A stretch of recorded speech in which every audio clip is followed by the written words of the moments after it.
अस्सलामुअलैकुम। आकाश यासीन आपसे मुखातिब है। नाजरीन, आज़ाद कश्मीर इलेक्शन के तीसरे मरहले ने सियासी मंजरनामे में एक बार फिर हलचल मचा दी है। बाग और हवेली के 4 हलकों में पोलिंग जारी है। 4,60,000 से ज्यादा वोटर्स अपना फैसला सुना रहे हैं, जबकि मुस्लिम लीग नून और पीपल्स पार्टी के दरमियान मुकाबला खासा अहम समझा जा रहा है। ऐसे में सबकी नजरें से वोटों की गिनती पर नहीं बल्कि इस मरहले के सियासी असरात पर भी हैं। दूसरी जानिब राना सनाउल्लाह ने दो टूक दावा कर दिया है कि मुस्लिम लीग नून 2/3 अक्सरियत हासिल करके आज़ाद कश्मीर में हुकूमत बनाएगी। इनके बयानात ने सियासी दर्जा हरारत को मजीद बढ़ा दिया है, जबकि पीपल्स पार्टी इंतखाबी अमल पर संगीन एतराज़ात उठा रही है और नताइज को चैलेंज करने के इशारे भी दिए जा रहे हैं। लेकिन आज़ाद कश्मीर की सियासत से निकलकर नजर डालें तो इस्लामाबाद में तहरीक इंसाफ के अंदरूनी इख्तलाफात भी नुमाया हो चुके हैं। इस्लामाबाद हाईकोर्ट के बाहर एहतजाज के कॉल पर मतलूबा तादाद में इलाके न पहुंच सके तो सलमान अकरम राजा ने खुलकर नाराजगी का इजहार किया है, हत्ता कि अपने ही पार्लियामेंटेरियन से जवाब तलब करने की बात कर दी है। जवाब में जुनैद अकबर खान भी सामने आ गए और उन्होंने मौक़िफ़ इख्तियार किया कि अरकान को रात गई इतला देकर फौरी तौर पर पहुंचने की तवक्को करना मुनासिब नहीं।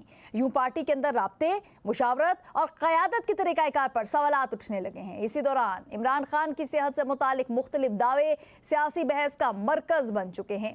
मशाल यूसुफजई से मंसूब मुबैना ऑडियो में उनकी तबीयत कई रोज से खराब होने का दावा सामने आया है। अलीमा खान ने फौरी तौर पर अस्पताल मुंतकिल करने और मुकम्मल तिबी मुआयने का मुतालिबा किया है, जबकि इमरान खान की बहन डॉक्टर उज़मा खान की जानिब से सुप्रीम कोर्ट में तिबी सहूलियात और शिफा इंटरनेशनल अस्पताल मुंतकिली की दरख्वास्त भी दायर की गई है।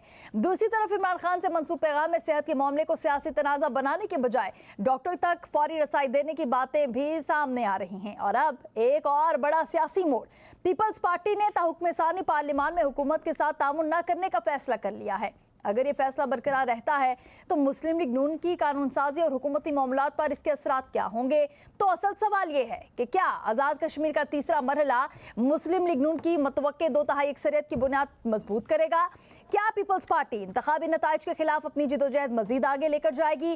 तहरीक इंसाफ के अंदर सलमान अकरम राजा और जुनैद अकबर खान के इख्तलाफात महज राब्ते का मसला है या क़यादत के बड़े बहरान की अलामत? इमरान खान की सेहत से मुतालिक सामने आने वाले दावों की हकीकत कब वाज़ेह होगी? और सबसे बढ़कर पीपल्स पार्टी का मुस्लिम लीग नून से पार्लिमानी ताउन खत्म करना हुकूमत के लिए कितना बड़ा सियासी चैलेंज बन चुका है। नाज़रीन, हमारे स्टूडियोज में हमारे भी इस वक्त हमारे साथ मौजूद है, जिनमें हमारा साथ देंगे तारिक सुमैर साहब और सगीर चौधरी साहब। इसके साथ साथ हमें ज्वाइन करेंगी सायरा बानो और इसी के साथ ही डॉक्टर अली इमरान। बहुत शुक्रिया आप सभी का हमें वक्त देने के लिए। तारिक सुमैर साहब, हमेशा की तरह सर आज भी प्रोग्राम का आगाज आपसे करना चाहूंगी। आज़ाद कश्मीर इलेक्शन फाइनली आज सर तीसरा मरहला भी जो है वो हो चुका है और अभी तक जो खबरें आ रही हैं वो यही हैं कि एक कांटे का मुकाबला था पीएमएलएन और पीपल्स पार्टी के दरमियान। सो यही खबरें हैं कि भाई पीएमएलएन जो है वहाँ पर हुकूमत बनाने जा रही है और जीत चुके हैं। लेकिन दूसरी जानिब से अगर देखा जाए तो धांधली के इल्ज़ाम आज भी लग रहे हैं। हालांकि इससे पहले बिलावल भुट्टो जरदारी साहब जो हैं वो कह चुके थे कि भाई कुछ नया होने जा रहा है तीसरे मरहले में। सो चीज़ें तो वही हैं सर। शुक्रिया काशा। जैसे कि आपको पता है कि आज़ाद कश्मीर के इलेक्शन बड़ी अहमियत के हामिल थे, बिलखसूस जो हालात वहाँ पैदा हुए और कल अदम जॉइंट एक्शन कमेटी का एहतजाज हुआ तो ये बातें की जा रही थी कि ये इलेक्शन शायद ना हो पाएँ। तो 3 मराइल में इलेक्शन हुए हैं। अब जो पूंछ डिवीज़न है वहाँ पे से 2 डिस्ट्रिक्ट में इलेक्शन हो रहे हैं। बाग और हवेली में 4 हलकों में आज पोलिंग है और वहाँ बड़ा दिलचस्प मुकाबला है। हवेली में आपको पता है फैसल मुमताज़ राठौर हैं, प्राइम मिनिस्टर करंट जो हैं, और उनका मुकाबला है नून लीग के मोहसिन अजीज़। और 3 दिन कबल वहाँ एक बहुत बड़ा जलसा किया मुस्लिम लीग नून ने। अमीर मकाम और राना सनाउल्लाह वहाँ गए और वहाँ जो मनाज़र थे वो पूरी दुनिया में वायरल हैं। वहाँ जो नारे लगे पाकिस्तान के लिए, आज़ाद कश्मीर की और कश्मीरियों की आज़ादी के लिए, मकबूजा कश्मीर की आज़ादी के लिए, वो बड़े, और सैयद अली गिलानी की याद ताज़ा की गई। तो बाग में एक हल्का है, वहाँ भी बड़ा दिलचस्प मुकाबला है। मुश्ताक मिन्हास हैं जो पार्टी के चीफ सीनियर नायब सदर हैं इस वक्त, और उनका मुकाबला है कमर जमान और एक ब्रिगेडियर मोहम्मद खान साहब हैं, रिटायर्ड ब्रिगेडियर, जमात इस्लामी के टिकट पर हैं। तो बड़ा कांटेदार वहाँ मुकाबला है। वहाँ मुश्ताक मिन्हास को पहले मरहले में बड़ी मुश्किलात का सामना था, लेकिन जूँ दोनों मराइल में मुस्लिम लीग नून ने अक्सरियत हासिल की है तो उस इलाके में एक मोमेंटम बन गया मुश्ताक मिन्हास के हक़ में। अब जब नताइज आएंगे तो फिर आदमी बात तो उस वक्त की जा सकती है। मुश्ताक मिन्हास जो हैं वो प्राइम मिनिस्टरशिप के एक कैंडिडेट भी हैं, शाह गुलाम कादर जिस तरह कैंडिडेट हैं और तारिक फ़ारूक कैंडिडेट हैं मुस्लिम लीग नून की तरफ से। तो ये जो आप बात कर रही हैं ना इल्ज़ामात की, पीपल्स पार्टी के इल्ज़ामात। तो इस पे मैं पहले भी कह चुका हूँ, हुकूमत उनकी अपनी सारे इख्तियारात प्राइम मिनिस्टर के पास। कल ही एक नोटिफिकेशन हुआ है Azad Kashmir public service commission का, जिसमें 7 मेंबरान की तैनाती की गई। हालांकि ये वो इंतज़ार कर सकते थे कि नई मुंतखब हुकूमत आती, तो उसमें बताया जा रहा है कि चीफ़ इलेक्शन कमिश्नर के एक भाई हैं, उन्हें भी मेंबर बनाया गया है। तो फैसल राठौर ने जिस अंदाज़ में वहाँ हुकूमत की 6-8 महीने जो हालात बने वो सबके सामने हैं। वो उनकी बैड गवर्नेंस और डबल गेम, जो बिलावल भुट्टो की तकारीर थी, वो डबल गेम करने की कोशिश में थे। उस डबल गेम में वो विकेट के दोनों तरफ, वो कहते हैं ना, इस्तेमाल है क्रिकेट की टर्म यूज़ कर लूँ मैं, कि विकेट के दोनों तरफ खेल रहे थे, तो वो दोनों तरफ बोल्ड आउट हो गए हैं बिलावल भुट्टो जरदारी। और इसमें अब इल्ज़ाम लगाना नून लीग पे धांधली का, तो फिर जीबी में आप इलेक्शन जीते, आपको प्राइम मिनिस्टर ने मुबारकबाद दी, खुले दिल से तस्लीम किया है, तस्लीम किया। यहाँ भी आप तस्लीम कर लें और अपनी खामियां दूर करें और आगे बढ़ते। तो सर खामियां आपने दूर नहीं करनी। मैं आपको परसों भी बताया कि अंदरूने खाना जो पीपल्स पार्टी ने के नून लीग की क़यादत से रब्ते हुए हैं, उन्होंने ये वहाँ तजवीज़ दी है कि ठीक है जी, प्राइम मिनिस्टर आपका बनेगा, तो कम से कम सदारत का ओहदा जो है पीपल्स पार्टी को दे दिया जाए, क्योंकि मौजूदा हालात में जो है एक ज़रूरत है जॉइंट एक्शन कमेटी के साथ बातचीत भी करनी है, आवाम के तहफ़्फ़ुज़ात भी दूर करने हैं। ये एक तजवीज़ है अभी तक, मैं इसको ये नहीं कह सकता कि ये इसको आगे चल के माना जाएगा, नहीं माना जाएगा। एक और हल्का है जिसमें आज पोलिंग हो रही है, वो है सरदार अतीक साहब का, धीर कोट से, जो मुस्लिम कॉन्फ्रेंस के सदर हैं, साबिक़ वज़ीर-ए-आज़म हैं, मुजाहिद अव्वल सरदार कयूम साहब के साहबजादे हैं। वहाँ भी बड़ा दिलचस्प मुकाबला हो रहा है और वहाँ के जलसे के विजुअल जो आए हैं वो भी बड़े हौसला अफजा हैं और उन कुव्वतों को बड़ा जवाब दिया गया है जो प्रोपेगेंडा करते हैं मुख्तलिफ हवालों से।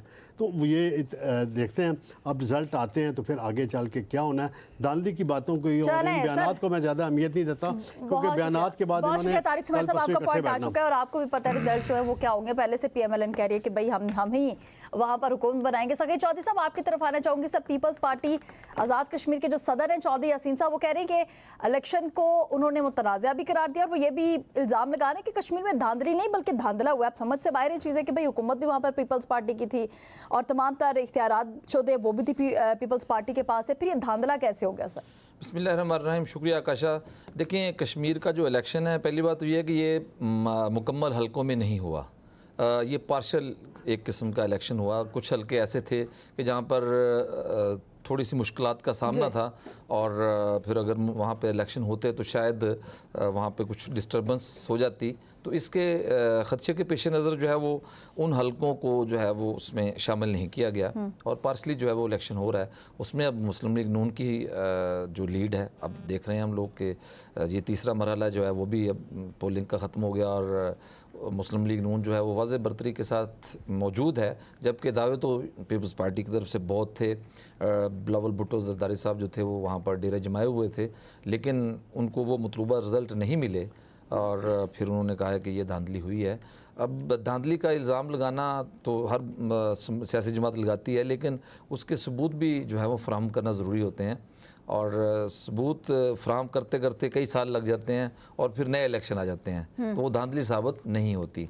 तो अब जो पीपल्स पार्टी की गवर्नमेंट थी और जो फैसल राठौर साहब जो हैं वो ख़ुद पीएम भी थे, तो उनका भी कोई तर्ज़ हुक्मरानी इतना आइडियल तो नहीं था और वो भी डिस्प्यूटेड ही उनका तर्ज़ हुक्मरानी रहा। जितनी भी उनको स्पेस मिली या जितना भी उनको टाइम मिला, तो इससे पीछे चले जाए तो चौधरी अनवारुल हक साहब हैं, वो भी मुतनाज़ा ही रहे और उनके दौरे हुकूमत में भी हमेशा जलसे जुलूस और इस तरह की चीज़ें और आवाम उनसे भी बहुत नाला थे और कुछ लोग उनके रवैये से नाला थे। तो अब वो सूरत ये थी कि वहाँ पे लोगों ने जो है वो इस चीज़ को मुस्तरद किया कि अवामी नुमाइंदे का ये काम नहीं होता कि वो लोगों के साथ इस तरह से ट्रीट करे कि वो पिक एंड चूज़ करे और बाकी जो पार्टी के लोग नहीं हैं या आम लोग हैं जो उनसे नहीं मिलते तो उनको बिल्कुल जो है वो नज़रअंदाज किया जाए। तो चूँकि हमारे आज़ाद कश्मीर के जो लोग हैं माशाल्लाह वो हमसे ज़्यादा जो सियासी बसीरत भी रखते हैं और सियासी समझ बूझ भी रखते हैं, तो अब सूरत हाल तो वाज़ेह हो चुकी है कि वहाँ पे गवर्नमेंट बननी है, मुस्लिम लीग नून की। अब आगे गिविंग टेक क्या होता है कि सदर उसका होगा या वज़ीर-ए-आज़म उसका होगा, ये थोड़ी सी कहानी चल रही है। चूँकि जीबी में तो डेफिनेटली देखें कि पीपल्स पार्टी की ने एक अपनी हुकूमत जो है वो कायम कर ली, तो अब यहाँ पर जो है वो मुस्लिम लीग नून की ही हुकूमत होगी आज़ाद कश्मीर के अंदर। लेकिन बाज़ जगहों पर इलेक्शन का ना होना, कलअदम जो जॉइंट एक्शन कमेटी है उसके कुछ मामलात थे और वो मामलात इतनी संगीनी इख्तियार कर चुके थे कि उससे अमन व अमान की सूरत हाल इस तरह ख़राब हुई कि वो फिर इलेक्शन पर असरअंदाज हो सकती थी। लेकिन मैं ये समझूंगा कि पहले ये गुमान किया जा रहा था कि शायद इलेक्शन मुलतवी हो जाएं, लेकिन इलेक्शन मुलतवी नहीं हुए। ये एक अच्छी चीज़ है कि इलेक्शन हर हालत में करवाए गए और मुकर्रर डेट पर ही करवाए गए। 27 जुलाई को इसका जो है वो आगाज़ हुआ था पहले मरहले का, तो उसको पोस्टपोन नहीं किया गया। अगर पोस्टपोन कर दिया जाता तो फिर शायद उसमें थोड़ा बहुत जो है वो और मज़ीद पेचीदगियाँ पैदा हो जाती। तो उसको दूर करने के लिए और इस निज़ाम को स्मूथली चलाने के लिए ये बहुत अच्छा फ़ैसला था कि इलेक्शन होने चाहिए। चलो, बहुत कम से कम हो गए, ये बड़ी अच्छी बात है। बहुत शुक्रिया सकी चौधरी साहब, आपका पॉइंट आ चुका है। अली इमरान साहब, आपकी तरफ आना चाहूंगी। सर, फाइनली सर आज तीसरा मरहला जो है वो हो चुका है और अभी भी ये कहा जा रहा है कि पीएमएलएन जो है वो जीत जाएगी। सर, एक सवाल है आपसे कि चीफ इलेक्शन कमिश्नर जो हैं उन्होंने कहा है कि बाग और हवेली के हलकों में वोटर्स की एक बड़ी तादाद जो है उन्होंने अपना हक राय दही इस्तेमाल किया है और जो टर्न आउट था वो 50% से भी तजावुज़ कर चुका है। हालात आपके सामने है सर, बहुत बड़ी तादाद में अवाम जो है वहाँ पे पीएमएलएन को सपोर्ट करें, क्योंकि जब जब वहाँ पे पीएमएलएन की गवर्नमेंट आई है सो बहुत ही ज़्यादा डेवलपमेंट के प्रोजेक्ट्स जो हैं वो उनके दौरे हुकूमत में देखे गए हैं। क्या कहेंगे इस पर? बिस्मिल्लाहिर्रहमानिर्रहीम। आकाशा, पहले सवाल के पहले हिस्से में हम डिस्कस कर लेते हैं कि चीफ इलेक्शन कमिश्नर क्या कह रहे हैं। चीफ इलेक्शन कमिश्नर ये कह रहे हैं कि 50% के करीब, पता नहीं उनको हवा से कोई आई डोंट नो तार आ गई है कि अभी, या उनको कोई ऐसी तार आई है या कोई ऐसा इल्हाम हुआ है कि उन्हें पता लग गया कि 50% से ज़्यादा की पोलिंग होगी है, जबकि अभी तो पोलिंग का टाइम भी ख़त्म नहीं हुआ। अभी तो पोलिंग का टाइम ख़त्म होने में भी 1 घंटा बाकी है। लेकिन अगर पोलिंग के टाइम को देख लें तो अभी अगर देखें तो तमाम नेशनल न्यूज़ चैनल्स हैं जो पाकिस्तानी, उन्होंने कट किया हुआ पाकिस्तान पीपल्स पार्टी को, जहाँ पर वो ये कह रहे हैं कि खुली धांधली हो रही है, अंदर हमारे लोगों को वोट नहीं डालने दिया जा रहा है, इंतखाबी लिस्टें गायब हैं, हमारे पोलिंग एजेंट्स को बाहर निकाल दिया गया। ये तो है चीफ इलेक्शन कमिश्नर साहब के जो बयान है उसका जवाब। अब हम सर, उसका जवाब नहीं है ना, उसका जवाब इस वजह से नहीं है। आप तो ये बात कह रहे हैं कि भाई उनके लोगों को वहां से निकाल दिया गया है, हालात खराब है, लेकिन देखें एक तरफ तो पीपल्स पार्टी की सर गवर्नमेंट है, वहां पे वजीर आजम भी उन्हें क्या, तमाम तरह इख्तियारात भी उनके पास है, तो फिर ये कैसे हो सकता है? आकाशा, ये बात तो रोज मैं कहता हूँ कि ये उनकी सबसे बड़ी नायली है कि इंतजामिया पर कंट्रोल होने के बावजूद आईजी उनका अपना, इंतजामी अफसरान उनके अपने, चीफ सेक्रेटरी उनका अपना, और डिस्ट्रिक्ट एडमिनिस्ट्रेशन जो होती है खास तौर पर जिनके नीचे इलेक्शन करवाए जाते हैं, जिसे आप कमिश्नर, डिप्टी कमिश्नर या असिस्टेंट कमिश्नर या और जो जितना भी इलेक्शन का अमला होता है वो उनके नीचे है। ये तो उनकी नायली है ही है। लेकिन जब आसमान आपसे नाराज हो जाए ना, आसमान की जो नाराजगी है उसके बाद फिर ना तो एडमिनिस्ट्रेशन आपकी सुनती है और ना ही उसके बाद कोई इंतजामी अफसर आपकी बात पर कान धरने के लिए तैयार होता है। इस वक्त आसमान जो है वो पाकिस्तान मुस्लिम लीग नून के साथ है, लिहाजा रिजल्ट सारे मोड़ तरोड़ कर उन्हीं के हक में जो है वो इंशाल्लाह आपको नजर आएंगे at the end of the day. देखिए, अब आप बात करते हैं कि मुस्लिम लीग की जो हुकूमत जब भी आई तो उन्होंने बड़ा काम किया। आकाशा, मैंने 3 दफा पिछले 2 साल पहले मैंने 3 दफा मुझे जाने का इत्तेफाक हुआ रावलाकोट के अंदर। अगर आप एक दफा रावलाकोट चली जाए तो आपको अंदाजा हो जाएगा कि इन्होंने कितनी डेवलपमेंट की है। या मैं आज़ाद रावलाकोट के जो खुसूसी हिस्से थे जहाँ पर डिग्री कॉलेज है, जहाँ पे उनका छोटा एक स्टेडियम है, यहाँ पर CMH हॉस्पिटल वाली जो रोड है, 3 तो रोडें हैं वहाँ पर, एक साइड है जहाँ पर सुप्रीम कोर्ट का उनका एक बेंच बैठता है। तो अगर आप वहाँ पर जाके रोडों की, सड़कों की या तरक्की की हालत देख लें तो आपको खुद बहुत मालूम हो जाएगा कि इन्होंने कितनी तरक्की की और उन्होंने कितनी तरक्की की। और अभी बिल्ली थैले से अभी बाहर निकाली है तारिक सुमैर साहब ने, अभी इनको बोलने ना देना, मुझे इंटरप्ट ना करें। इन्होंने कहा कि पीपल्स पार्टी और मुस्लिम लीग नून की अंदरूने खाना ये बात हो रही है कि वजारत उस्मा आप ले लें और सदर हमें दे दें। अब पाकिस्तान की अवाम या कश्मीर की अवाम की आंखें खोलने से, आंखें खोलने के लिए इससे बड़ी और कौन सी बात होगी कि ये मिले हुए हैं। हम पहले दिन से कहते हैं कि ये नूरा कुश्ती करते हैं, ये दोनों अंदर से मिले हुए हैं सिर्फ पाकिस्तान की अवाम को बेवकूफ बनाने के लिए और जॉइंट एक्शन कमेटी को बाहर निकालने के लिए, इस इलेक्शन को लेजिटिमेसी देने के लिए ये टीवी के ऊपर बैठे हुए हैं। अगर ये उनके खिलाफ बात कर रहे हैं, दोनों हुकूमत के अंदर है, तो कैसे ये तीन खवातीन जो अभी शर्मिला फारूकी साहबा और पलवा शाह खान और वो कराची की जो मैडम बैठी हुई हैं, मुझे ये बताएं कि अगर ये दोनों लोग हुकूमत का मतलब आपस में अगर इलेक्शन लड़ रहे हैं और एक दूसरे के मुखालिफ हैं, तो फिर सदर और वज़ीर आज़म कैसे बनाएंगे? और तीसरी बात यह है कि जब आपने ये बात की कि ये सगीर चौधरी साहब ने कहा कि ये इलेक्शन 3 हिस्सों में करवाए गए क्योंकि अमनो आमा का मसाइल थे और वहां पर इलेक्शन नहीं हो सकता था, ये बिल्कुल ऐसा नहीं है। ये इस तरह है कि ये एक पायलट प्रोजेक्ट था। ये पाकिस्तान की अवाम को भी एक ट्रेलर दिखाया गया है कि जिस तरह हमने कश्मीर के इलेक्शन करवाए थे, उसी तरह अब अगले आने वाले पाकिस्तान के इलेक्शन भी ऐसे होंगे कि एक इलेक्शन के हिस्से में अगर जो पहले एक हिस्से में होंगे, फिर दूसरे सूबे में होंगे, फिर तीसरे में होंगे, और जो मेजॉरिटी लेता आएगा लोगों की, इस तरह एक जहनसाजी की जाती है कि एक पार्टी को अगर एक सूबे में जिताया जाएगा तो दूसरे सूबे और तीसरे सूबे और चौथे सूबे के लोग ये एक राय बना लेते हैं कि यार अगर वो जीत रही है तो वोट उसी को देनी चाहिए ताकि ये आगे तरक्याती काम करें, इनके साथ अपने लिंक्स ठीक किए जाएं। अब यहाँ पर सवाल ये पैदा होता है कि अगर कश्मीर के इलेक्शन आपने इसी तरह करवाने थे, इसी तरह इनको लड़वाना था, एक ने दूसरे पर इल्जाम मड स्लगिंग करनी थी, एक दूसरे पर कीचड़ उछालना था, तो फिर ये इलेक्शन करवाने की, मैं तो पहले दिन से कहता हूँ भाई इनको बुलाओ, जो सूटेबल कैंडिडेट आपको लगते हैं, आसमानों की जो मर्जी है, जो सूटेबल कैंडिडेट लगते हैं उसको नोटिफिकेशन दो और कहो जाओ भाई अपनी हुकूमत कर लो। जीपी में आपने इनको हुकूमत दे दी जिसके रिजल्ट्स अभी तक भी इनकम्प्लीट रिजल्ट है, कोई सरकारी दिताई तो वहां पर अभी तक आए ही नहीं, वो भी इनकम्प्लीट है। यहाँ पर भी जो ये इलेक्शन हो रहा है इसके बारे में खदशात मतलब पीपल्स पार्टी शो कर रही है, लेकिन ये एक नूरा कुश्ती है, इसका कोई result at the end of the day नहीं होगा। आकाशा मुझसे आज लिख कर ले लें कि ये रिजल्ट आएंगे, रिजल्ट आने के बाद ये हुकूमत साजी होगी, हुकूमत बनेगी, लेकिन ये जो शोरश है कश्मीर के अंदर ये बहुत बड़ा सवालिया निशान। लिहाजा मैं ये समझता हूँ कि पाकिस्तान को जो हुकूमत और एस्टैब्लिशमेंट को ये चीजें सारी कैलकुलेट कर लेनी चाहिए कि इन इलेक्शनों पर सवालिया निशान है और ये दोनों पार्टियां आकाशा चोर है। मैं ये समझता हूँ कि पाकिस्तान की एस्टैब्लिशमेंट अगर आज भी बैठ के, जिसमें मैं ये समझता हूँ, देखिए इनकी गलत पॉलिसियों की वजह से आज कश्मीर के, मुझे ये बताएं कि आज आपकी पाकिस्तान की जो एस्टैब्लिशमेंट कश्मीर के अंदर इस वक्त इस मुश्किल में गिरफ्तार है, किसकी वजह से है? पीपल्स पार्टी की वजह से, इन मुस्लिम लीग नून की वजह से। अगर इन लोगों ने वहां पर काम करवाए होते, इन्होंने वहां कोई प्रोग्रेस दिखा, कोई तरक्याती काम किए होते, लोगों के बुनियादी मसाइल, स्कूल, कॉलेज, और वहां पर कोई बंदा बीमार होता तो उसको लेकर। सर आप तो अपोजिशन में, आप तो ऐसा ही कहेंगे, अगर आप पीएमएलएन को इस वक्त सुन लें या तारिक सुमैर साहब को सुन लें तो आपको पता चले कि वहां पे कितने डेवलपमेंट्स के प्रोजेक्ट्स जो हैं वो किए गए हैं सर पीएमएलएन के दौरे हुकूमत में। एक मिनट सर, आपने तमाम तक चीजें बताती हैं, लेकिन मैं सिर्फ इन्होंने तनवीर इलियास के साथ जो कुछ किया वो जी उसके से एक सेकंड, आप बहुत लंबा बोल रहे हैं और बहुत बहुत इररिलेवेंट बोल रहे हैं। एक मिनट दे दें आकाशा, मुझे 1 मिनट दे दें प्लीज। जी सर, मुझे ये बताएं तारिक सुमैर साहब, आप दिल पर हाथ रख के बताएं कि आज हमारे सिक्योरिटी फोर्सेस के जो बच्चे वहां पर जख्मी और शहीद हो रहे हैं, इसके जिम्मेदार ये पार्टियां नहीं है? अगर इसके जिम्मेदार पीटीआई भी है उतनी जितनी मुस्लिम लीग नून है, जितनी पीपल्स पार्टी है, क्योंकि 2021 के इलेक्शन आपने कराए थे। आपने सरदार कयूम न्याजी को हटा के सरदार तनवीर इलियास को क्यों हुकूमत दी थी?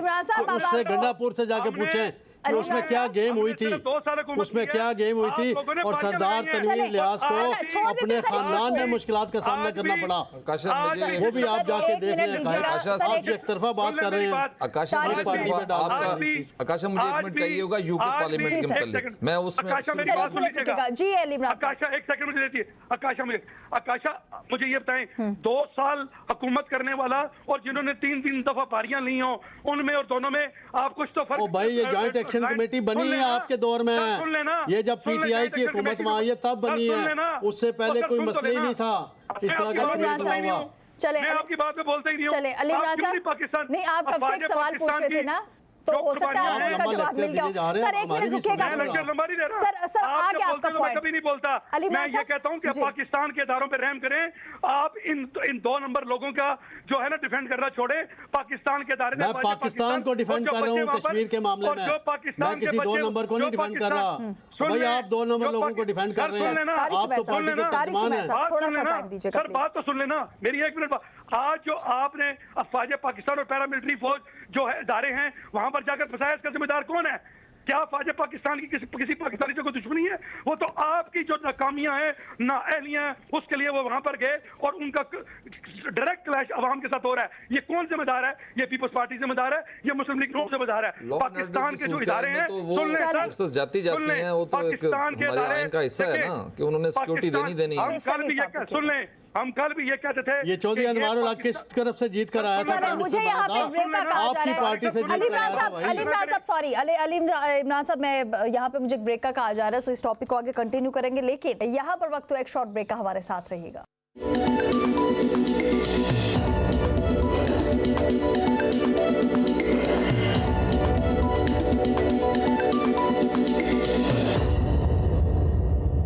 Welcome back. एक मरतबा फिर आप सभी को खुशामदीद कहेंगे। समझ नहीं आ रही आतिफ भट्ट साहब कि पीएमएलएन इतनी ही बुरी थी, पीएमएलएन के जो पहले जो भी जिस भी दौर में वो रहे हैं, हुक्मरानी की है उन्होंने कश्मीर पे, सो क्या इतने वहाँ के हालात बुरे कर दिए थे कि आज अवाम हमने देखा कि जो इलेक्शन है पहला मरहला, फिर उसके बाद आता है दूसरा मरहला और आज फिर आता है तीसरा मरहला। सो अवाम ने उन्हीं को वोट दिया और आज तो बताया भी ये जा रहा है कि 50% टर्न आउट रहा है वहाँ कश्मीर में। सो ऐसी कौन सी आप वजूहात समझते हैं कि पीएमएलएन को इतनी शानदार कामयाबी जो है वो वहाँ कश्मीर में मिली और जिन्होंने पार्टी को हुकूमत बनाने के करीब ला खड़ा किया है, क्या वजूहात समझते हैं सर? आकाशा, आपका बहुत शुक्रिया। सबसे पहले बात तो ये है कि जब आप मरहलावार इलेक्शन करवाते हैं तो पहले मरहले का जो रिज़ल्ट होता है वह दूसरे पर असरअंदाज होता है। फिर जो दूसरे मरहले का यानी कि दोनों में मिलकर अब हुकूमत तो नून लीग की बन चुकी है, जो जितनी रिक्वायर्ड सीटें थी वो आ चुकी हैं।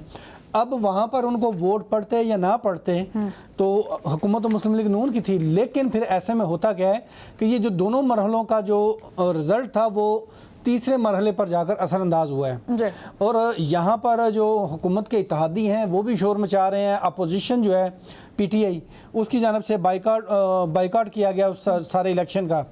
और उसके बाद वहाँ पर एक जो जॉइंट एक्शन कमेटी है उसने भी इस इलेक्शन का बाइकाट किया हुआ है। तो ये इलेक्शन जो है, मैं तो अब इसी इलेक्शन को इलेक्शन नहीं कहूँगा बल्कि ये सिलेक्शन है कि तमाम तर सियासी जमातें एक ही पार्टी को ब्लेम कर रही हैं कि मुस्लिम लीग नून जो है वहाँ पर धांधली कर रही है और मनमाने नताइज जो है उसने हासिल किए हैं। नो डाउट कश्मीर में इलेक्शन हो गए हैं, लेकिन क्या कश्मीर में इलेक्शन माजी के इलेक्शन से बेहतर हुए हैं या उनसे जाकर बदतर हुए हैं? और अभी हालात ये हैं कि पीपल्स पार्टी जो है वो भी एहतजाज कर रही है, पीटीआई को तो वैसे ही मौका नहीं दिया गया और ना उसको मनाया गया। और वहाँ पर जो नाराज़ लोग हैं जो वहाँ पर एहतजाज कर रहे हैं उनको भी मुज़ाकरात के ज़रिए टेबल पर नहीं बिठाया गया और ना ही उनसे मुज़ाकरात करके मामलात को अफाम तफहीम से हल किया गया है। और इस सब में मुस्लिम लीग नून जो है सबसे ज़्यादा कसूरवार है कि अगर मरकज़ में जिसकी हुकूमत होती है वो कश्मीर में हुकूमत उसकी बनती है, लेकिन साथ ही मरकज़ ने लेकर चलना होता है बाकी तमाम जो सियासी जमातें हैं उनको भी कि वहाँ पर आएँ और इस इलेक्शन को वैलिडेट करें। पीपल्स पार्टी जो है वो बड़ी दोंस धमकियाँ तो लगा रही है, लेकिन है तो हुकूमत की इत्तेहादी, क्या उसका इम्पेक्ट मरकज़ की सियासत पर आया है अभी तक? वो वहाँ पर जीबी में हुकूमत लेकर बैठ गए हैं। यहाँ पर कश्मीर की भी चाहते थे लेकिन नहीं मिली। और अभी भी जैसे तैसे गुज़श्ता जितने भी इलेक्शन उठाकर देख लें कश्मीर के, उनसे बदतरीन इलेक्शन जो है वो इस वक्त कश्मीर में कराए गए हैं। और सबसे बड़ी धांधली तो ये है कि जब पहले मरहले में इलेक्शन करवाए गए और उसमें जो रिजल्ट आया तो वो दूसरे पर डोमिनेट कर गया, दोनों मरहलों का फिर तीसरे पर असरअंदाज हो रहा है। और आज भी वहाँ पे धांधली हुई है या वहाँ पर 100% धांधली हुई है। आप बताएं कि माजी में कभी इस तरह के इलेक्शन हुए इस तरह मरहलावार? एक पिंडी डिवीजन के बराबर कश्मीर नहीं है हमारा उसके वोटर्स, और हमने 3 मरहलों में करवाए हैं इलेक्शन। तो ये हमारा वो जो सिक्योरिटी पॉइंट ऑफ व्यू से कह लें या फिर मुस्लिम लीग नून की जो है वो एडवांस प्लानिंग कह लें धांधली की, या उसकी जो हिकमत अमली है कि उसके तहत उन्होंने तमाम रिजल्ट पर असरअंदाज होकर अपनी हुकूमत जो है पहले 2 मरहलों में बना ली। अब जो आज इलेक्शन वहाँ पर हुआ है उसमें भी जाहिर है जब 2 मरहलों में नून लीग जीती हुई है तो अवाम ने तो उसी चीज़ को फॉलो करना होता है जो पहले रिजल्ट आया हुआ है। और अब वही रिजल्ट को फॉलो करते हुए आज नून जो इलेक्शन हुआ है उसमें नून लीग को काफ़ी ज़्यादा वोट मिले हैं। अभी भी 6 हल्के ऐसे हैं जहाँ पर आज इलेक्शन नहीं करवाया गया। तो ये भी एक सवालिया निशान है कि क्या वजह है कि उन इलाकों में इलेक्शन नहीं करवाया गया? क्या सियासी जमातें सियासी तरीके से मामला को हल नहीं करती? लेकिन लगता है नून लीग जो है वो अब सियासत से हटकर जो है वो आमरीत की तरफ चली गई है और अब उनको इस मामले को हल करने की तरफ उनकी तवज्जो ही नहीं थी। वो चाहते थे कि किसी तरह प्लेट या तश्तरी में रखकर उनको हुकूमत मिल जाए और वो मिल चुकी है। चले, आप ये भी कहना चाह रहे हैं कि आज 50% टर्नआउट नहीं रहा, सिर्फ बातें? टर्नआउट ज़रूर 50% रहा है। जिन इलाकों में आज पोलिंग हुई है वहाँ पर हालात नॉर्मल थे, लेकिन वो भी देखें जहाँ पर पोलिंग नहीं होने दी गई तो वो आपको टर्नआउट नज़र नहीं आया। 50% जो टर्नआउट है, ठीक है, कुछ लोग पीपल्स पार्टी के हम आती हैं, कुछ नून लीग के। तो आप समझ रहे PMLN की वहाँ ऐसी परफॉर्मेंस नहीं है कि मतलब उनको वहाँ पे हुकूमत बनानी चाहिए, लेकिन वो फिर भी बनाएंगे। बहुत शुक्रिया आतिफ भट्ट साहब, आपका इस पे पॉइंट आ चुका है। नाज़रीन, PTI के हवाले से कुछ बात कर लेते हैं, क्योंकि हम जब PTI की बात करते हैं फिर जो इस पार्टी में धड़ेबाजी है फिर उसका एकदम से माइंड में आ जाता है, फिर जो इख्तलाफात इस पार्टी में पाए जाते हैं फिर वो आ जाते हैं। मतलब इनको बाहर वाले दुश्मनों की कोई ज़रूरत नहीं है, इनके अंदर ही बहुत सारे दुश्मन जो हैं वो मौजूद हैं। मैं ऐसा आगे पीछे से, वो कहते हैं ना सोशल मीडिया का दौर है, सो बहुत सी चीज़ें नज़र से गुजरती हैं तो आप कुछ ना कुछ बोल देते हो। लेकिन अली इमरान साहब, आपसे पूछना चाहूँगी सर, जब PTI क़यादत की जानिब से गुज़िश्ता रात सर इजलास में तमाम जो पार्लियामेंटेरियंस हैं उनको सुबह 10 बजे इस्लामाबाद हाई कोर्ट पहुँचने की हिदायत की गई थी, फिर ये कॉल क्यों नाकाम हुई सर? ये तो बहुत आसान था, इसमें तो कोई इंतशार नहीं था, इसमें तो कोई पुलिस ने आपको नहीं पकड़ना था। जी आकाशा, इसके बारे में मतलब टाइम दीजिएगा, मैं आपको सारा एक्सप्लेन कर देता हूँ। आप यकीन कीजिएगा कि हुआ इस तरह की रात को कोई 1:30 बजे तक मीटिंग हुई, जिसमें अभी मैंने भी खुद इसको टीवी पे देखा और 1:22 पर मुझे मैसेज आया कि आज हमने आना, क्योंकि इस थोड़ा सा इसमें कम्युनिकेशन का इशू उनका हो गया। हुआ इस तरह के रात को 1:30 बजे तक पार्टी की मीटिंग हुई, जिसमें तमाम MNAs और सलमान अकरम राजा साहब जो थे वो मीटिंग को हेड कर रहे थे, और उन्होंने फिर जो चीफ एक्टर हमारे मुल्तान से आमिर डोगर साहब, उनको भी ये मैसेज कम्युनिकेट कर दिया गया। हुआ इस तरह के, चूंकि ज्यादातर जो पार्लियामेंटेरियन थे वो इस्लामाबाद के अंदर नहीं थे, 1:30 बजे रात को जब मीटिंग खत्म हुई तो आपको पता है कि रात को 1:30 बजे तक तो बहुत सारे लोग सो जाते हैं और आपस में कम्युनिकेशन हो नहीं सकती। थोड़ा सा इसका कम्युनिकेशन गैप रह गया, सुबह प्रॉपर लोगों को मैसेज कन्वे नहीं हो सका जिससे लोग नहीं जा सके, ये सबसे बड़ी वजह थी, वरना कोई ऐसी वजह नहीं थी कि अगर सेक्रेटरी जनरल या अलीमा खान साहब कॉल दें कि हमने सिर्फ अंदर जाके पेपर ही जमा करवाने हैं, तो ये सोच लें कि क्यों लोग आएंगे, क्यों नहीं मैं जाऊंगा। एक तो कोर्ट्स की भी आजकल आपको पता है कि वेकेशन चल रही हैं, हमारी हाई कोर्ट तो जुलाई 1 से बंद हो जाती है 30 अगस्त तक, और डिस्ट्रिक्ट कोर्ट्स 1 अगस्त से लेकर 30 तक तो बंद हो जाती है। तो कोई ऐसी बात नहीं पार्टी के अंदर के लोगों ने वहां से आकर आगे जाना। लेकिन आपने देखा कि जब उसके बाद फिर मुझे खुद 1:22 के ऊपर मैसेज आया ग्रुप के अंदर कि हमने पेश होना है, वो कम्युनिकेशन का इनका थोड़ा सा रह गया, गैप हो गया, क्योंकि बहुत सारे वकला जो है वो छुट्टियों पर भी हैं, कई मुल्क से बाहर हैं, जो जिन्होंने असल में कम्युनिकेशन सारी देखनी होती है, तो सिर्फ कम्युनिकेशन का इशू था, बाकी कोई ऐसा मसला नहीं था। बाकी आपको पार्टी हर महाज पर इकट्ठी नजर आएगी, उसके बाद प्रेस कॉन्फ्रेंस सर किसी भी महाज पे इकट्ठी नहीं नजर आ रही ना, तभी तो आपसे सवाल कर रहे हैं सर कहाँ नजर आ रही है? इकट्ठी है आकाशा, पार्टी इकट्ठी है, आप यकीन कीजिए पार्टी सर कहाँ इकट्ठी है। चलिए सिर्फ और चीजों को छोड़ देते, सिर्फ बानी की सेहत पे बात कर लेते हैं। पार्टी के आधे लोग जो कह रहे हैं बिल्कुल सही है, आधे कह रहे हैं कि भाई उनके साथ मसाइल जो है वो शुरू है, तीसरे कह रहे हैं उनके एक आंख पूरी जाया हो चुका है। मतलब आप लोग पार्टी के अंदर ही इख्तलाफात है ना सर? नहीं आकाशा, देखें, जब तक आप पाकिस्तान तहरीक इंसाफ के वकला या खान साहब के जो डॉक्टर्स हैं उनको या उनकी फैमिली को एक्सेस नहीं देंगे तो रूमर्स ही निकलेंगे। जो भी कोई छोटी मोटी खबर है जी, जो भी कोई छोटी, चले सर मैं दोबारा आपकी तरफ इस पे आऊंगे। तारिक सुमैर साहब आपकी तरफ आना चाहूंगी। सर ये कह रहे हैं कि भाई ये पार्टी जो है वो एक पेज पे खड़ी है, मतलब हम सब एक हैं, ये इनकी तरफ से कहना है। लेकिन सर धड़ेबाजी जो है वो इस वक्त हमें भी नजर आ रही है। सलमान अकरम राजा जो है वो कह रहे हैं कि इमरान खान की सेहत के हवाले से कौम गफलत बर्दाश्त नहीं करेगी। इमरान खान से हमारा बराह रास्त रब्ता नहीं, लेकिन जो खबरें हम तक आ रही हैं वो बिल्कुल भी अच्छी नहीं है, वो तो ये कह रहे हैं। लेकिन सर इनके पार्टी के अंदर ही लोग जो मौजूद हैं वो इस वक्त कह रहे हैं कि नहीं सब ओके की रिपोर्ट है, सब ठीक है। जी बिल्कुल जी, ये आपको पता है आज सुबह हाई कोर्ट में बुलाया गया था MNAs को और मैंने गुफ्तगू सुनी है। सलमान अकरम राजा जो मेरा ख्याल है मलका जज्बात बने हुए थे, इतनी जज्बाती वो तकरीर कर रहे थे जैसे कोई कॉलेज की यूनियन के इलेक्शन हो रहे हो और वहाँ अपने वोटर्स को मुतहर्रिक करने के लिए कर रहे हो। ये उस ज़माने में चले होता है जवानी में बंदा। अब तो आपके पास होता है, आप तो अमल से बात करें। अभी अली इमरान साहब ने खुद ही तस्दीक कर दी कि रात 1:22 पे इनको अगर मैसेज आया है तो पार्लियामेंटेरियन जो हैं वो कोई इस्लामाबाद तो नहीं बैठे होते ना। फिर जुनैद अकबर ने उसकी वजाहत भी कर दी कि भाई ये कोई लब्बो लहजा ठीक नहीं है। तो सलमान अकरम राजा साहब ने कभी ज़िंदगी में एक इलेक्शन शायद लड़ा है इससे पहले बार के इलेक्शन शायद लड़े हों, लेकिन उनका जो स्टाइल ऑफ गुफ्तगू है ना, वो कभी बैरिस्टर गौर को आड़े हाथों ले लेते हैं, कभी उनके अपने चेयरमैन की बेइज्जती कर रहे होते हैं, नहीं तो आपको कभी लग रहा है उन्होंने पार्लियामेंटेरियन की गलत बेइज्जती। उन्हें ये अंदाज़ नहीं अपनाना चाहिए था। गलती अब अली इमरान साहब ने खुद ही कहा ना, गलती है कि आप रात 1:30-2 बजे मैसेज दे रहे हो कि सुबह 10 बजे आपने पहुंच जाना है, तो कहाँ से लोग पहुंचेंगे भाई? कोई इस्लामाबाद में तो नहीं सारे बैठे होते, अपने अपने इलाकों में गए होते हैं। कई का कोई जनूबी पंजाब के से लाहौर से MNA, कोई दूसरे शहरों से MNA है, वो एकदम नहीं पहुंच पाते। तो वो सुबह उठ के जब उन्होंने मैसेज देखे होंगे तो उस वक्त तक इनकी प्रेस टॉक जो है दोनों की वायरल हो चुकी हुई थी, जुनैद अकबर की भी। तो जुनैद अकबर ने जो वजात, फिर उन्होंने जो रगड़ा निकाला 5 अगस्त के जलसे के हवाले से सलमान अकरम राजा साहब ने, हम तो नहीं कुछ कह रहे, वो खुद ही वो कहते हैं वहाँ भी पार्लियामेंटेरियन नहीं आए। तो मैं हैरान हूँ कि भाई वहाँ पार्लियामेंटेरियन नहीं आए, कारकुन फिर कौन लाया, कैसे आए कारकुन? आ गए, जो जिस तरह का भी जलसा हुआ उसमें फिर लंबी, जहाँ तक खान साहब की सेहत का तल्लक है, किसी की भी सेहत ख़राब हो, सेहत के साथ ना किसी को सियासत करनी चाहिए और ना किसी को पाबंदियाँ लगानी चाहिए। मेरा ये असूली मौक़िफ़ है। अगर उनकी सेहत ख़राब है तो उन्हें हॉस्पिटल मुंतकिल कर देना चाहिए, उनका सही तफसीली मायना हो जाना चाहिए।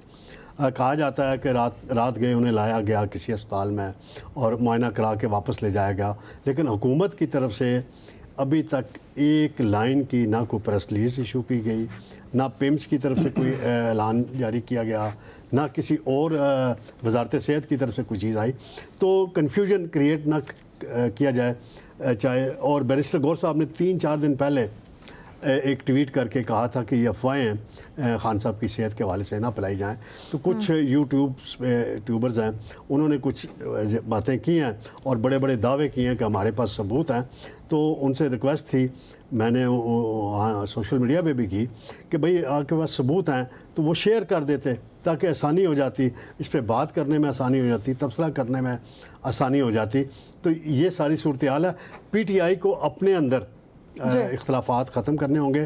कल मशवरा दे रहे हैं तारिक सुल्तान। आखिरी बात करता चलूँ, कल चीफ मिनिस्टर की मीडिया के कुछ दोस्तों से, एंकर से मुलाकात हुई। उसमें उन्होंने जो शहजाद साहब हैं, निजी चैनल के एंकर हैं, उनसे उन्होंने कोट किया उनको, उसकी वजाहत वो खुद ही कर सकते हैं कि हमारा टारगेट 27 सितंबर को इमरान खान की रिहाई नहीं, इमरान खान तक रसाई है। मैं भी उसी तरफ आ रही थी। ये जुमला चीफ मिनिस्टर की तरफ से कहना और फिर चीफ मिनिस्टर के मतलब कुछ जो उनके हामी जो बाहर बैठे हुए यूट्यूब सर छोड़ दें, वो प्रोपगंडा कर रहे हैं कि उस जलसे से पहले किसी अहम शख्सियत से मिले। और 27 सितंबर अभी दूर है, बता देते ना कि अभी सोहेला अफरीदी साहब और कैसे हुकूमत को आड़े हाथों ले लिया। सगीर चौधरी साहब आपकी तरफ आना चाहूंगी सर। इस वक्त सोहेला अफरीदी साहब ये कह रहे हैं कि अगर जुमेरात को बानी से मुलाकात जो है फैमिली की ना कराई गई तो पूरे पाकिस्तान को डी चौक बना देंगे। एक और अलार्मिंग जो सिचुएशन है वो सर हमारे सामने है, किस तरह हुकूमत निपटेगी इससे? मेरा ख्याल है कि ये कोई दर्जनों बार इस तरह का जुमला दोहराया जा चुका है और एक ही जुमला और उसमें कोई कौमा भी आगे पीछे नहीं होता और उसमें कोई वर्डिंग भी उसकी चेंज नहीं होती। हमेशा डी चौक का जिक्र आता है कि डी चौक में ये कर देंगे, डी चौक में वो कर देंगे। डी चौक में है क्या जो आपने करना है? नहीं वो ये तो कह रहे हैं, लेकिन वो ये कह रहे हैं कि फैमिली की मुलाकात जो है करवा दी जाए। मैं गारंटी इस चीज की लेता हूँ कि बाहर निकल के कोई सियासी बयान जो है वो नहीं देंगे, तो करवा देनी चाहिए। डी चौक में रात को कौम ने मनाज़र देख लिया ना। देखें, जहाँ तक फैमिली की मुलाकात का ताल्लुक है वो ज़रूर होनी चाहिए, चूँकि वो एक सियासी कैदी हैं और आपको ये भी मालूम होना चाहिए कि इमरान खान साहब जो हैं वो सूबे बनाने के सबसे ज़्यादा हामी भी हैं और PTI की ज़रूरत भी पड़ सकती है। अगर इस हवाले से आपने ख़बर लेनी है, चूँकि सुहेल वड़ाइच साहब जो हैं वो मोहसिन नकवी साहब के बहुत करीबी दोस्तों में उनका शुमार होता है, तो उनका मंसूर अली खान के साथ व्लॉग आप सुन लें पूरा, आपको सारी खबर पता चल जाएगी और उसमें PTI का आइंदा का मुस्तकबिल भी आपको पता चल जाएगा। और उन्होंने बड़े वाज़ेह सर कुछ आप भी बता दें हमें। मैं बता देता हूँ। उन्होंने बड़े वाज़ेह अल्फाज में ये कहा, एक तो उन्होंने बैड गवर्नेंस की बात की है PM की। उन्होंने कहा है कि जी PM जो हैं शहबाज शरीफ साहब, इन्होंने 17 बजट पेश किए हैं, 12 बजट जो हैं उन्होंने बतौर CM पेश किए, 5 बजट जो हैं बतौर PM पेश किए। इन्होंने क्या इस्लाहात जो हैं वो लेके आए मुल्क में इन बजट्स के दौरान। इसके अलावा उन्होंने कहा कि 11 साल से लाहौर लाहौर में वो पंजाब में बल्दियाती इंतखाबात जो हैं वो इल्तवा का शिकार हैं, वो बिल्कुल नहीं हो रहे। तो बैड गवर्नेंस का उन्होंने बड़े अच्छे अंदाज में तज़किरा कर दिया। दूसरा उन्होंने कहा कि जो इमरान खान है या उनकी पार्टी है वो सबसे ज़्यादा सूबों की हमायती है, तो उनको मिलाए बगैर जो है ये मामला आगे नहीं बढ़ने वाला। तो उनका इशारा किस तरफ था ये देखें, इशारे कनाव में जो बातें जाना शुरू हो गई हैं। मोहसिन नकवी साहब ने भी ये कहा कि आप कंसेंसस करें, बेशक उसमें कम बंद कमरे में बैठ के 1 दिन लगे, 10 दिन लगे, महीना लगे या साल लगे, तो आप आपस में एक इस चीज़ पे मुत्तफिक हो जाएं।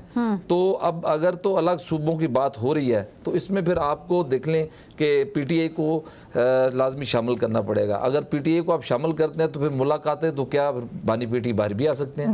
देखिए ना, वो अगर मतलब आप उनसे अगर इस तरह के फेवर लेंगे या वो हमायती हैं आपके इस मामले पे, तो डेफिनेटली फिर आपको उनको मुकम्मल सपोर्ट करनी पड़ेगी ना, आपको उनको जेल से बाहर लाना पड़ेगा और उसके बाद ही बात हो सकती है ना। ये तो नहीं कि आप जेल के अंदर बैठ के उनसे बात करें कि आप जेल के अंदर ही रहें लेकिन हमायत हमारी कर दें, तो इस तरह से तो नहीं होगा।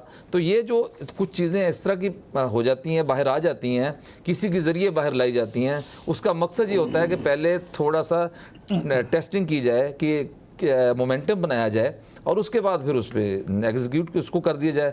तो ये जो चीज़ है जो मैंने देखी है, ये मैंने सुने, मुझे जो ऑब्ज़र्व हुआ है बतौर जर्नलिस्ट, वो यही है कि शायद PTI के साथ भी जो मामलात हैं वो आइंदा आने वाले दिनों में या मुस्तकबिल में अच्छे होने वाले हैं एस्टेब्लिशमेंट के। और उसकी बेसिक वजह यही है चूँकि आगे 28वीं आईनी तरमीम भी आने वाली है, वो भी कभी भी आ सकती है, कभी भी उसकी अनाउंसमेंट हो सकती है। सूबों का फोकस है सबसे ज़्यादा, ठीक है, कि अलग सूबे बने, अलग सूबों का जी अलग सूबों का बने, तो वो जो है वो ज़रूरी है। और उसमें अब उनके तो बैनर्स भी लगना शुरू हो गए हैं बावलपुर में, मोहसिन नकवी साहब के, आपको पता ही है। और हल्का उनका वो नहीं है, हालांकि हल्का उनका झंग है, लेकिन चूंकि इकबाल चन्नड़ साहब के हल्का कहाँ से आ गया उनका, नहीं है हल्का तो है, मैंने कहा कि उनका नहीं है, वो वही पैटर्न है जिस तरह का शौकत अजीज का था। चले, बहुत शुक्रिया सगीर साहब, आपका पॉइंट आ चुका है जी। तो नाज़रीन, यहाँ पर वक्त एक शॉर्ट ब्रेक का, हमारे साथ रहिएगा।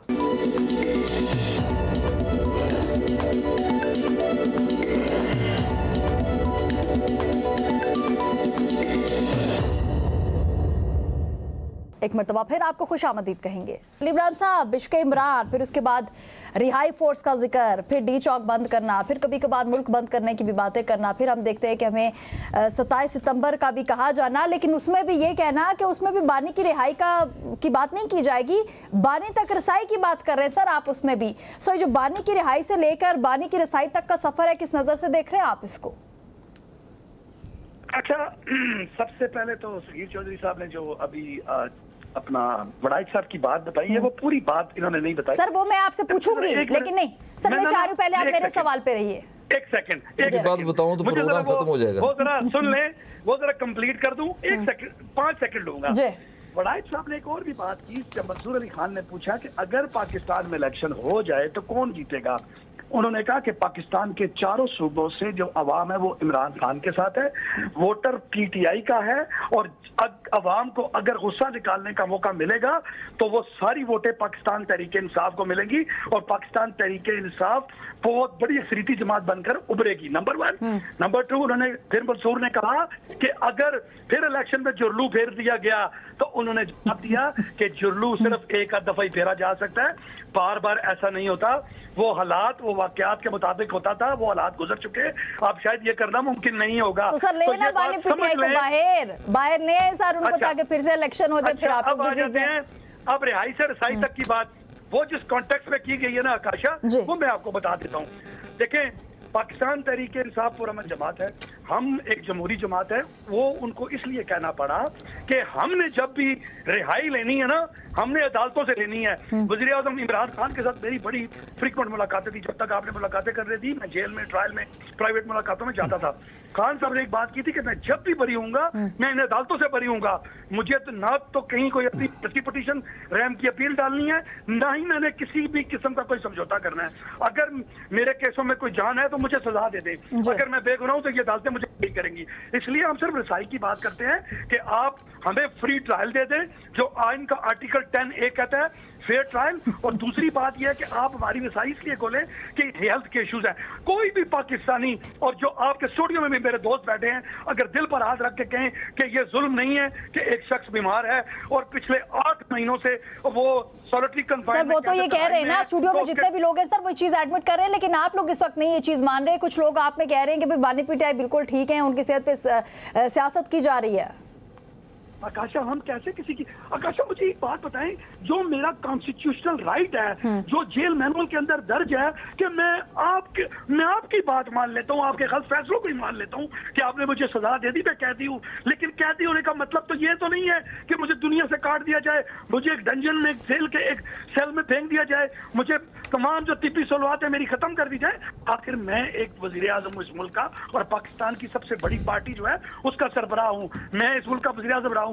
मेरी एक सूबे पे आज भी पिछली 13 साल से मेरी हुकूमत है, और पाकिस्तान सेनेट में आज भी मेरे 22 सेनेटर है, नेशनल असेंबली के अंदर आज भी मेरे 70 MNA हैं, और पंजाब की असेंबली में आज भी मेरा 100 MPA बैठा हुआ है। तो क्या आप मेरे हकूक किस तरह तलब करेंगे? ये ऐसा नहीं होता। देखें, आपने लोगों से मुकालमा करना है, आसमानों को मुकालमा करना पड़ेगा। सोसाइटी होगी, सियासत होगी तो इकोनॉमी होगी, वरना यही कुछ होगा जो हो रहा है। और जो ये दो नूरा कुश्ती कर रहे हैं दोनों मिलकर, जिस तरह मुल्क की ये तबाही कर रहे हैं, क्या एस्टेब्लिशमेंट, मेरे ख्याल से एस्टेब्लिशमेंट का भी अब जो सब्र है ना वो खत्म हो चुका। अब वो समझ गए हैं कि ये नए लोग थे। पहले दिन से आज तक इन्होंने जहां भी गए, इन्होंने पाकिस्तान की एस्टेब्लिशमेंट को फंसाया। सिंध के हालात भी इनके ऊपर हैं, और पंजाब, सुथरा पंजाब से लेकर आज ये जो गंदा पंजाब और सलाबज़दा पंजाब है, ये भी इनका क्रेडिट है। आज आप सबसे बड़ी एक चीज में आपको बताऊं, देखिए डॉल्फिन फोर्स इन्होंने बनाई लोगों की प्रोटेक्शन के लिए, सहूलत के लिए। वो तुर्की का एक मॉडल था, ये लेकर आए। 8 लाख मोटरसाइकिलों में से 6 लाख मोटरसाइकिल खत्म हो गए, उनको आप रिपेयर नहीं करा सके, आपने डॉल्फिन फोर्स खत्म कर दी। लाहौर में मेट्रो बस 11 से लेकर 14 अगस्त तक बंद रहेगी, क्योंकि आपके पास कंपनियों को देने के लिए तेल के पैसे नहीं है। ये है मरियम नवाज की कारकर्दगी।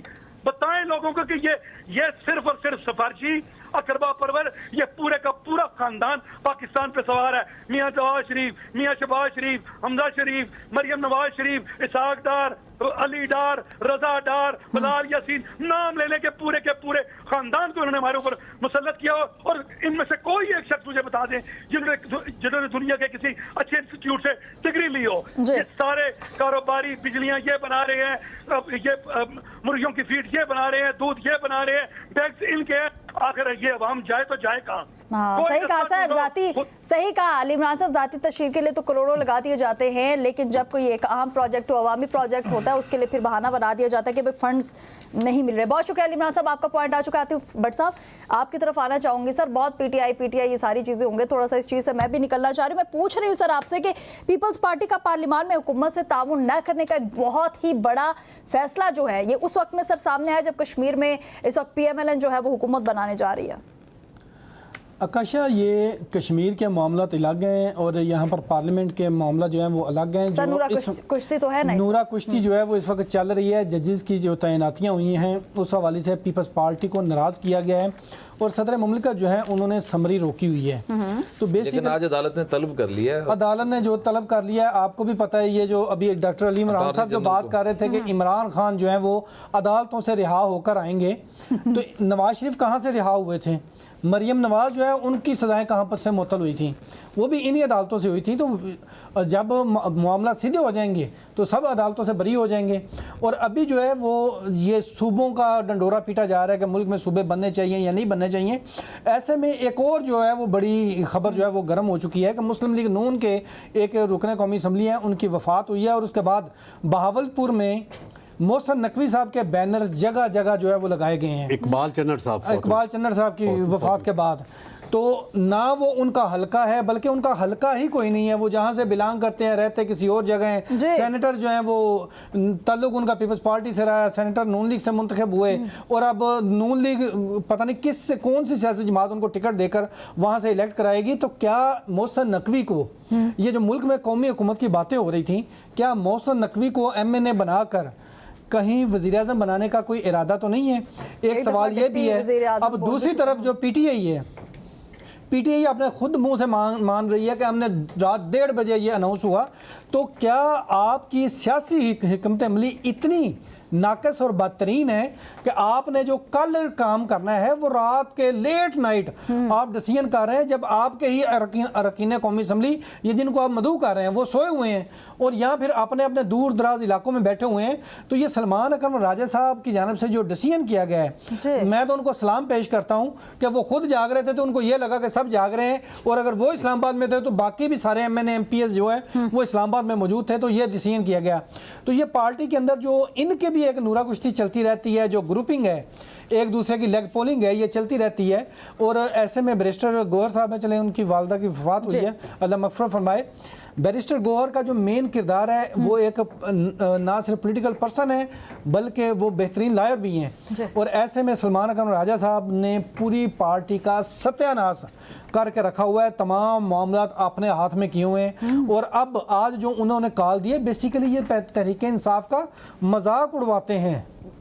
सलमान अकरम राजा साहब के लिए सर आप कह रहे हैं, मैं सलमान मतलब अकरम पार्टी के लिए जो बात कर रहे हैं वो भी गलत है, जो बात नहीं कर रहा वो भी गलत है। सलमान अकरम राजा साहब को ये सोचना चाहिए था कि अगर ऐसी कोई हिकमत अमली बनानी है कि हमने अदालतों के सामने जाकर बाहर एहतजाज करना है, जिस तरह आज दोपहर में अनाउंस किया सुहेल अफरीदी ने कि कल हम सुप्रीम कोर्ट के बाहर एहतजाज करेंगे, तो ऐसे में अगर डिसीजन करके कॉल दी जाए तो कल तक लोग पहुंच जाएंगे या आज रात तक लोग पहुंच जाएंगे इस्लामाबाद में। अगर रात 1:30 बजे उठ के आप कहें कि सुबह 7:30 बजे अदालतों के बाहर पहुंचे, अब जो सुहेल अफरीदी साहब है उन्होंने 2 महीने पहले ही कॉल दे दिया। सर बहुत शुक्रिया, आपका भी इस पर पॉइंट आ चुका है। बहुत शुक्रिया डॉक्टर अली इमरान साहब, तारिक सुमैर साहब, सगीर चौधरी साहब और आप सभी हमारे साथ मौजूद थे। इसी के साथ अपनी मेजबान आकाश यासीन को दीजिए इजाजत। खुदा हाफिज।